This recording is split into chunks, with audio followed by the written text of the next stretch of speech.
신은 한 분 하나님밖에 없습니다. 근데 참 믿기가 어렵습니다. 왜냐하면 세상이 하나님을 미워하기 때문입니다. 왜냐하면 세상이 예수 믿는 사람들을 미워하기 때문입니다. 잘 모릅니다. 그래서 인간이 이 세상에 신은 하나님 한 분밖에 없다는 것을 깨닫는 것이 참 어렵습니다. 지금 내가 하나님을 경험하지 못한다고 해서 하나님이 안 계신 겁니까? 그렇지가 않습니다. 이 시대에 나타나지 않는다고 해서 하나님이 없는 것이겠습니까? 다만 이 시대에 살고 있는 우리가 문제인 겁니다. 우리가 하나님이 침묵하는 시대를 살아가고 있는 것이라면 그게 안타까운 거죠. 하나님이 없는 게 아니라 우리가 하나님이 일하시는 것을 보지 못하는 게 안타까운 일들입니다. 이 수많은 일들 가운데서도 우리가 하나님을 제대로 믿지 못하는 이유는 우리가 하나님처럼 되고자 하기 때문입니다. 인간이 하나님처럼 자비롭고 능력 많고 지혜롭고 평안하고 싶기 때문에, 하나님처럼 되고 싶은 그 마음 때문에 여러분, 그래서 하나님을 믿지 못하는 경우가 많습니다. 하나님처럼 되는 가운데에는 무슨 이유가 있냐면, 여러분, 그 동정심이라는 것조차도 오히려 하나님처럼 되려고 하는 도구로 사용되어졌다는 사실입니다. 동정은 사실은 참 좋은 말입니다. 남을 도와주는 감정이기 때문에. 그러나 영적으로 보면 동정 자체도 어쩌면 높아진 자리에서 남을 내려다볼 수밖에 없는 자리인 게 분명합니다.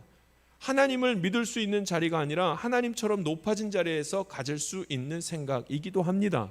인간이 하나님을 믿지 못하는 이유 중에 하나는 공의 때문이었습니다. 사람이 공의로움을 판단하기 때문입니다. 그러니까 하나님을 믿지 못하는, 누가 판단하냐면 인간이 스스로 옳고 그름을 판단하려고 합니다. 더욱 놀라운 사실이 바로 그것입니다. 내가 남을 판단할 때 내 모습을 보면 나는 하나님처럼 되어져 있고 내가 판단하는 그 사람은 이미 죄인이 되어 있더라고요. 그러니 어떻게 하나님을 믿는 자리에 가겠습니까? 그러므로 의의를 말할 수 있는 분은 하나님밖에 없습니다. 우리의 믿음이 흔들리는 이유는 이 원리를 잊고 세상의 원리를 따라가기 때문입니다. 죄인이 의의를 말하려고 합니다. 죄인이 판단하려고 합니다. 죄인이 벌을 주려고 합니다. 그러니까 믿음이 흔들립니다. 사람을 정죄하기 때문입니다. 무엇인가 신비롭고 당장 능력을 나에게 좀 행해줘야지, 그래야 당신은 하나님 신 맞습니다, 우리가 이렇게 말한다는 거죠. 그리고 그렇게 말하지 않으면 신이라고 표현하지도 않습니다. 그러니까 하나님을 믿지 못하는 것입니다. 그래서 우리가 누구를 신처럼 여기냐면 돈을 신처럼 여깁니다. 성공이 나를 빛내주고 돈이 나에게 능력을 주기 때문에 돈보러 신이라고 할 때가 많습니다. 하나님의 존재를 말씀을 듣는 곳으로는 믿지 못하겠다는 소리입니다. 때로는 침묵하시고 때로는 고난까지도 그대로 내버려두는 그 하나님을 신으로 여기지 못한다는 거죠. 그러니까 인간은 어떻게 해요? 다른 신을 만들고 싶어 합니다. 내가 우상을 만든다는 것은 내가 하나님이 되었다는 의미입니다. 우리는 이 말씀이 잘 보여지지가 않습니다. 구조됐다는 말이 누구에게 어떻게, 어떤 모습으로, 어떤 과정을 통해서, 어떤 의도로 되었는지 모릅니다. 그 이유가 무엇입니까? 내가 하나님처럼 되려고 하기 때문입니다.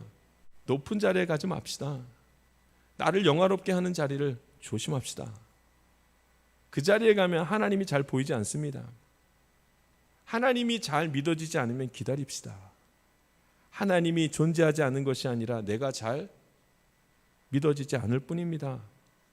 내가 죄인이기 때문에, 내가 세상을 너무 사랑하기 때문에 그렇습니다.